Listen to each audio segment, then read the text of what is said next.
Thank you for joining Gowling WLG for this podcast.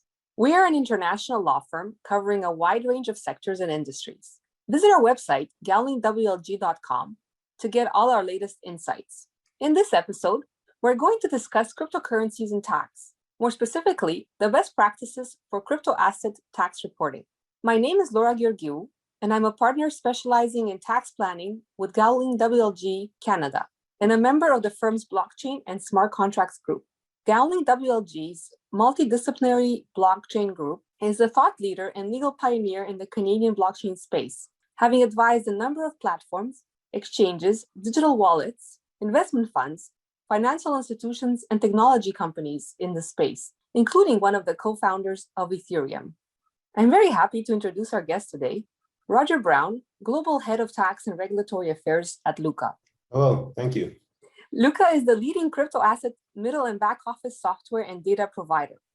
They offer the crypto tax solution for CPAs and tax professionals called Lukka Tax for Professionals, a crypto asset tax preparation solution built in partnership with CPA.com that helps CPAs and tax professionals prepare their clients' crypto taxes. They also offer a variety of software and data solutions to businesses, financial institutions, and individuals that help collect, standardize, and manage their crypto transaction data.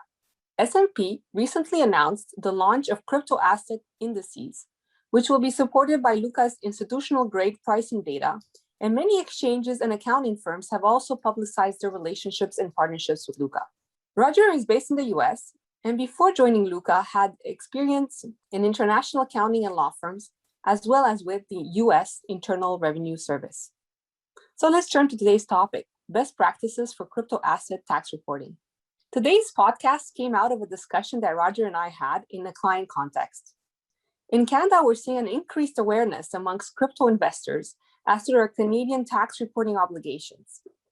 Although the Canada Revenue Agency and Revenue Quebec have clarified their positions that all crypto transactions are taxable events, it's really only the last year or two that we have seen most individual investors and traders begin to tackle their tax filing obligations.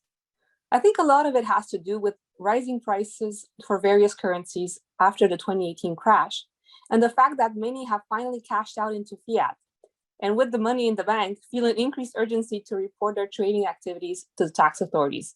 Roger, is this something that you're seeing on a broader scale? Absolutely. I would say that this trend is driven by a variety of factors. Number one, the difficulty that people have in calculating gains and losses. Number two, the number of trading venues people transact in digital assets. It's in stark contrast to the typical trading in traditional financial assets, where people may have one or two, perhaps three brokerage accounts. They can easily log in and get their gain loss statements. That is not the case for many exchanges where people trade. They trade not only in their local exchanges in the same country where they live, but also literally across the ecosystem. And in light of that, there are many challenges that people have in gathering the data, reconciling the data, and producing the taxable income amounts they're responsible for under US or Canadian or most other countries and under their laws. I would also say that from an enforcement perspective, on the flip side, governments are having the same calculation challenges because they, in enforcing their revenue laws, have similar data challenges and also discovery challenges that they have in determining whether people have taxable income. I think that's a very valid point, and that's really the challenge that I'm seeing with clients coming to me wanting to clarify their reporting obligations, but they have volumes of data that are overwhelming. They have wallets that they've lost the keys to. They have different transactions that are not easily identifiable as to whether they are actually a disposition of a crypto asset or not. Sometimes it's just a moving of the same Bitcoin from one wallet to another. Sometimes it's a different naming or terminology that's being used.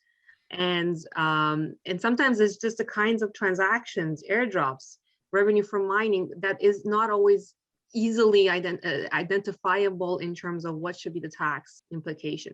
The other point that you made is the increased action by the tax authorities to try to gather this data. In Canada, we joke that the tax returns are really a good indication of where they are in their auditing process. And so the Quebec tax return now has a box you have to tick whether you have been holding or trading in cryptocurrencies. I believe there's something similar in the US as well. So clearly that's where they're at. And we're seeing a lot of data gathering efforts on their parts.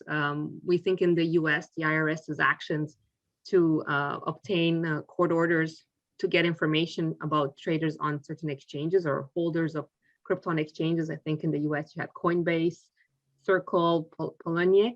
In Canada, very recently, just in February of this year, the CRA obtained a court order against CoinSquare.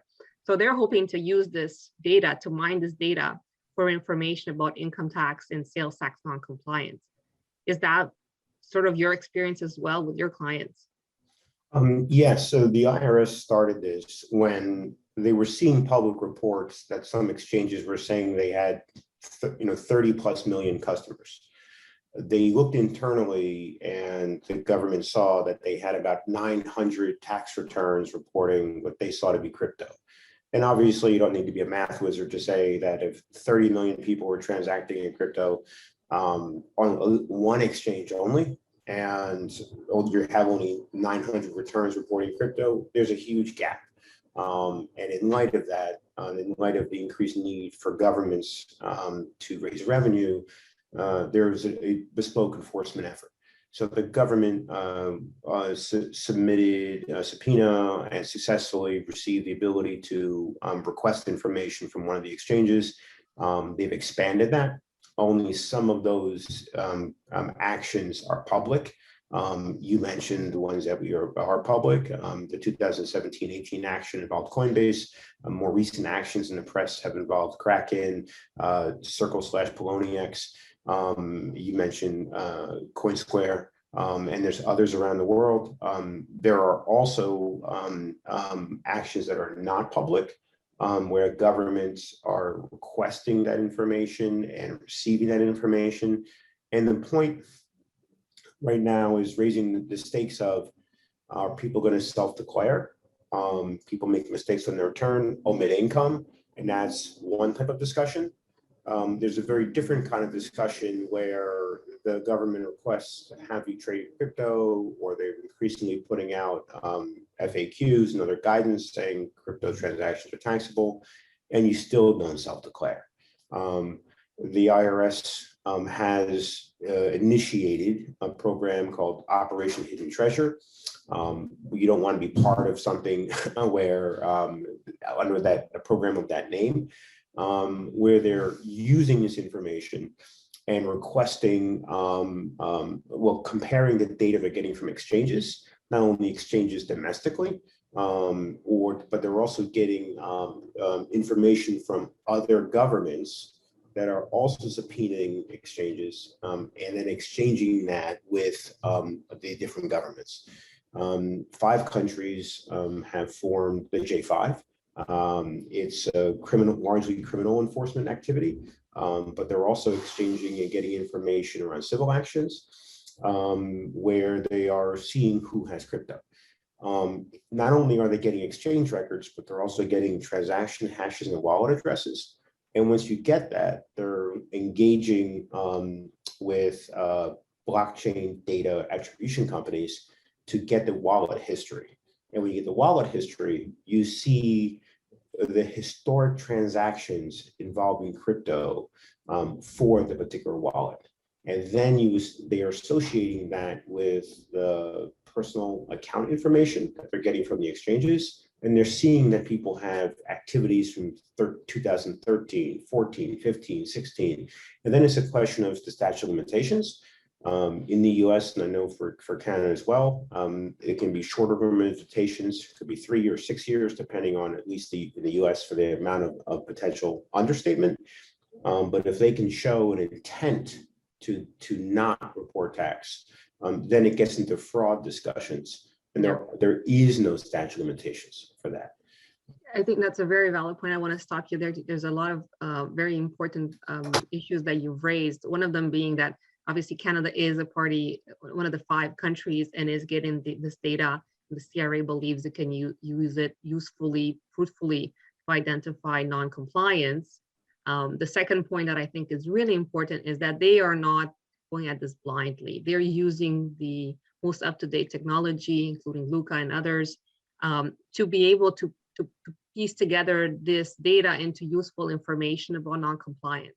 And when a individual or company uses an exchange under AML and Know Your Client rules, the exchange does have identifying information about the user. So even though not all transactions can be traced to one person necessarily, there are sort of breadcrumbs in the system that allow for specific individual to be identified eventually. So I think that's really important to know, that it's not a matter of if transaction will be traced to somebody, but when, I think, in terms of what's the available technology and where the tax authorities are in the process. The other point that I really want to stop on, and it's quite important, is this idea about the tax filing obligations in the prescription period. Obviously, the tax authorities, Canada Revenue, Revenue Quebec, and others across the world have taken the positions that crypto transactions are taxable when they occur. So not when you go and convert your crypto into fiat and you have that money in your bank account, although obviously that's easily traceable to you now, and can be flagged, because you go from having a few thousands to 5 million or 20 million in your account, but also in the crypto space as you trade from one currency into another, or use it to buy out products, services, etc. And so the question really is, what do you do with this past non-compliance? How do you address it? And the reason why it's important to address it is because the government has some tools in its arsenal to help you, encourage you to do that. One of them is this idea that if you have not complied and reported your earnings, and it's a substantial amount. It's not a missing $50 you forgot to report from a yard sale. It's millions of dollars. There's no limitation on when they can come back and reassess you. In Canada, our general prescription period is 3 years after your notice of assessment is issued. So imagine if April 30th is your filing deadline and you get assessed on June 15th, well, it's 3 years from that date normally that you have to worry about. But if you have failed to declare large amounts like this, there is no prescription period, and they can come back 5 years later when they've got all their ducks in a row and reassess you. And in the meantime, you have all this interest that's accumulating, you have penalties applying, and if it's really a false statement or omission as to a large amount, there's also gross negligence penalties, which are 50% of the amount unreported. So it can really eat away at what you've earned to fall into these. And that's why reporting is so important, even as we say, despite all the pitfalls of that. And so I think what I'm saying to a lot of my clients is you have to now look very carefully at reporting for this year, what you have earned, but also at the same time, as part of that same conversation, looking at what you have missed reporting in previous years and looking at how am I going to report that? Is it whether it, just as simple as amending a past return to report that income, or as part of the same conversation, do I want to voluntarily go to the CRA and ask for some penalty relief under their voluntary disclosure program? So that's sort of an additional option where, again, it has to be voluntary. They cannot have started looking at your file, sent you a request. One of their famous questionnaires, there's a 16-pager questionnaire that they send out, and basically it asks for everything you've ever done in the crypto space ever, and even has a question, is there anything else you would like to tell us? Anything else you'd like to confess? So once you get that, it's a little bit late, but everybody else can go and ask for voluntary disclosure and try to get these penalties waived. So you're paying the tax, but at least you're not having the double hit. So that's fine. So a lot of clients are hearing that and they're saying, okay, I get this. This is great. I want to do this. But then it gets down into the nitty gritty and they go to their accountants and want to start preparing these returns. And that's where we hit a wall, because it's not easy to get there. And one of the problems, and you and I have talked about this a lot, is getting to the cost base. So I want to calculate my gain. So I need to know what's the cost of my crypto that I'm selling. And that's really where the technology solution is really vital, isn't it? Absolutely. So when you've put a number of really important concepts on the table, and I'll try to address them with the following. If you decide when you're now looking at your tax return and you're saying, yes, I transacted in crypto, the question is, and I've sold crypto, and clearly your proceeds are whatever you sold it for, the fair value of the Canadian dollars, whatever currency, or if you're exchanging a crypto for crypto, what is the value of this? You then necessarily have to ask yourself, well, what did I sell? What is the tax basis? And if you're under the Canadian rules, you may be using the average cost basis for that relevant digital asset. Great. Well, average, then you necessarily have to determine, well, I've sold things in the past. Well, what did I sell and how much of my average basis was taken away with those prior sales? If you're under the US rules, the US does not permit average cost basis. You're using an accounting method of LIFO, FIFO, or something else that you can choose. But again, necessarily taking away the tax basis of what you sold. So if you find religion in this current year with regard to, I'm going to comply with my obligations, you necessarily are putting pressure on what your prior tax practices are. And that's why more than a third of our users actually are purchasing, and I'll get into what that means, support for prior years. And when I say that, what I mean by purchasing, so we really support customers in two ways. We're actually more than that. In terms of calculating gain loss, we have a platform that users can log into. And for $19.99 for current year or $9.95 for any prior year, compute their gain loss calculation by uploading their transactions and computing taxable income, and then determine their appropriate accounting method. To support any to current year tax reporting or prior year.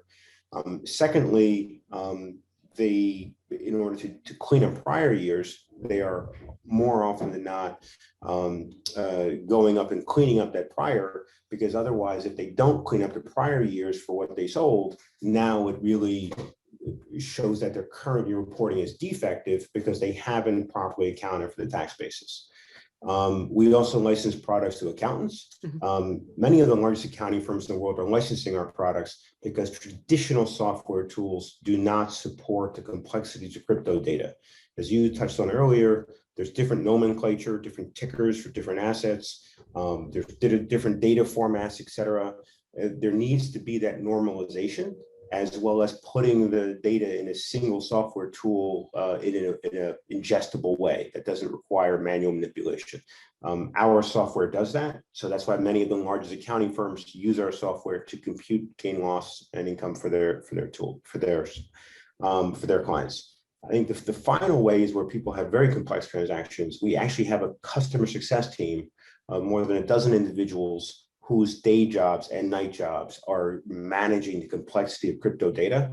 And it's often the case that attorneys or accountants will engage us to do that, either just for their own tax compliance or when they're under audit. We regularly, number of times a week now, are engaging with attorneys and accountants to support them in doing the calculations that they're not able to do. Because it really does require special expertise in the data, and that's what we have a number of engagements supporting people to do. So I'll pause. Yeah, and that's an important point, because when we want to calculate a gain, whether it's a capital gain or an income inclusion, we need two values really. We need the cost base, what exactly did I pay for this thing?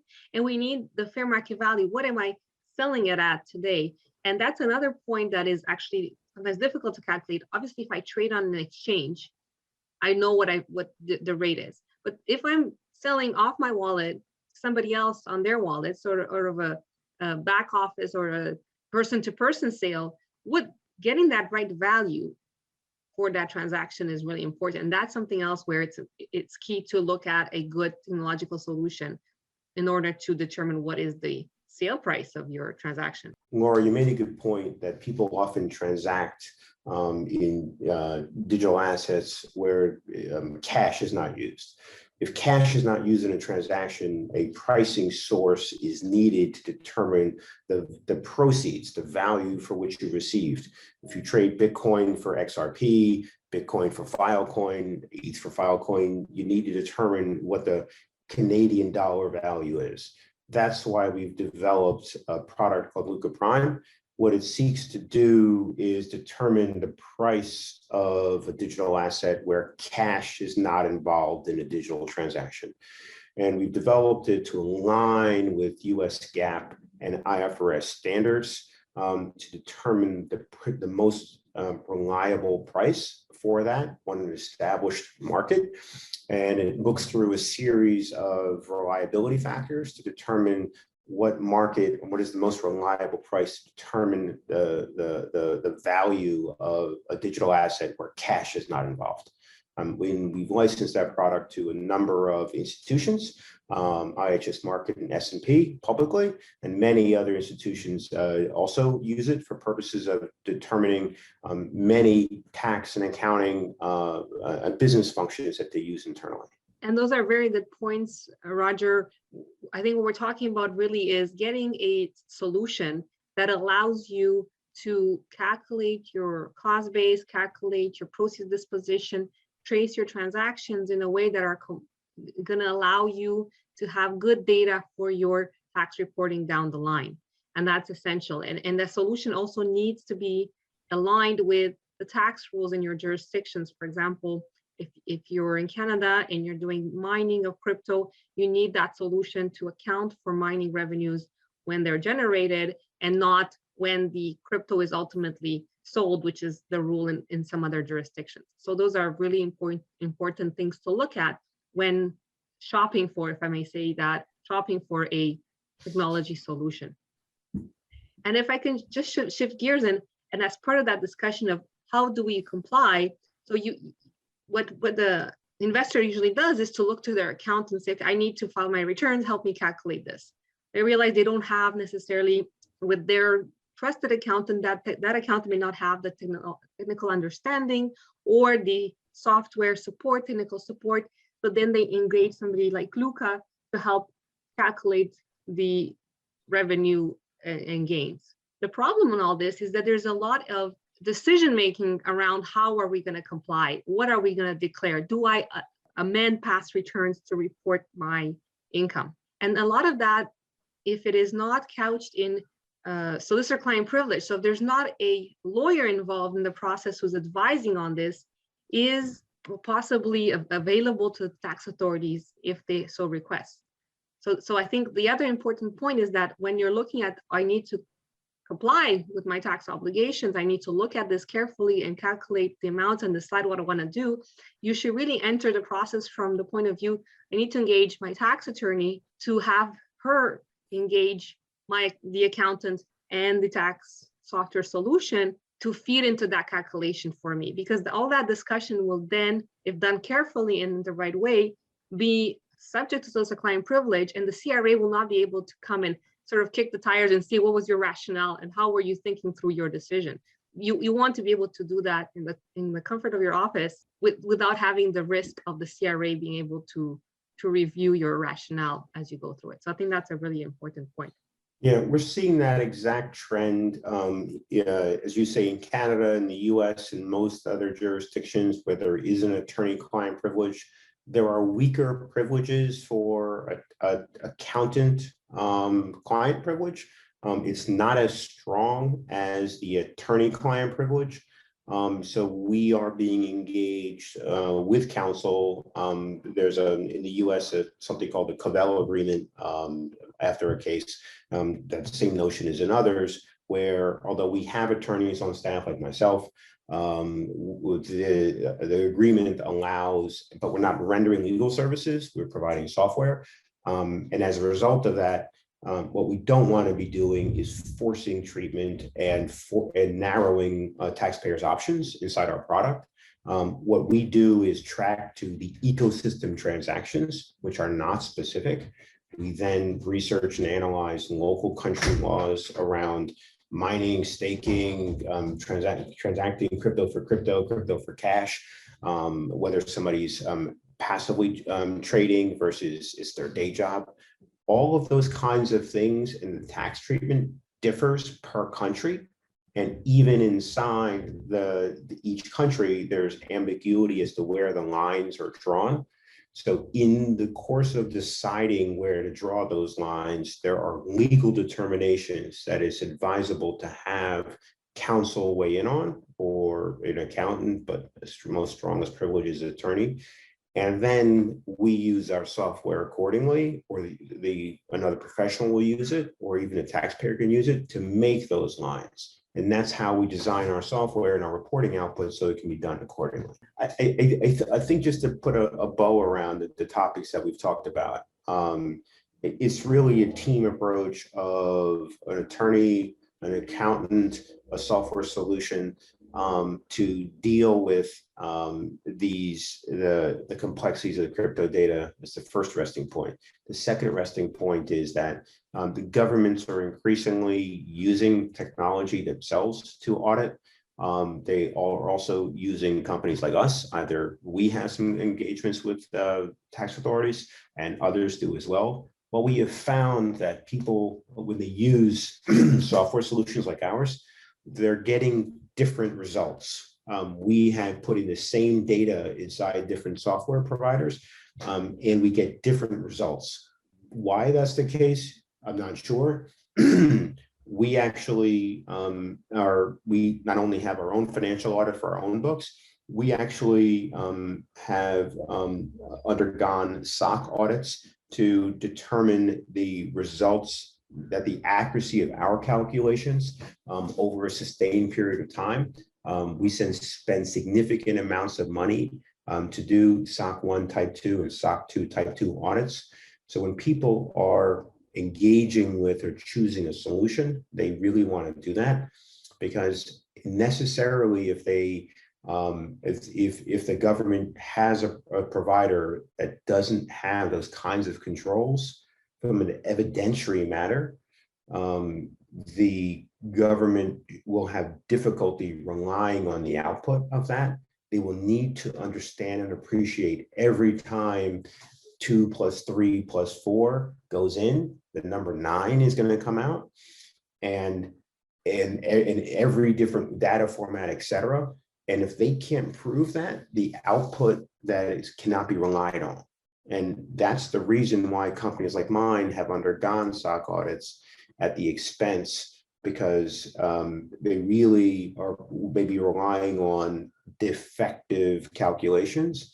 And we actually have seen that now in one of the suits that we were, one of the audits that we're actually engaged with by counsel, where the IRS is questioning an audit report that literally increased the taxpayer's income by 4. And there are actually errors in the calculation that we've seen. And the government, I think principally, is actually saying, let's come to what we think to be the right answer to be. And we agree that there are problems with whatever, and they're not being result oriented. They're being principled to say, let's get to the right solution, because we just want to get to the right number as opposed to the highest number. And that we've found very helpful. And that's important as well.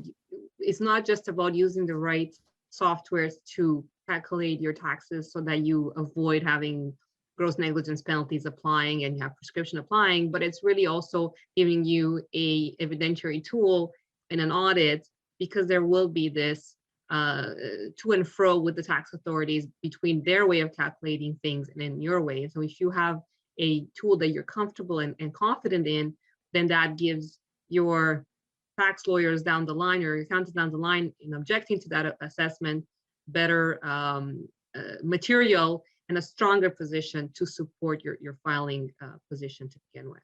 So if I can just mention the key takeaways here. First, it's really the right time to begin looking at tax compliance with respect to crypto transactions. This is it.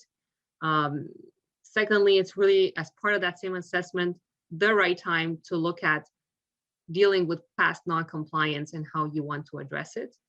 And third, and I think that's the most important takeaway from our discussion, it's essential to have the right team in place in order to allow you to do both your current reporting, your past reporting in a way that is correct and is defendable in front of the tax authorities.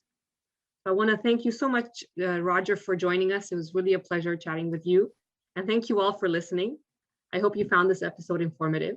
Please don't forget to visit our website, gowlingwlg.com, to subscribe to our latest insights.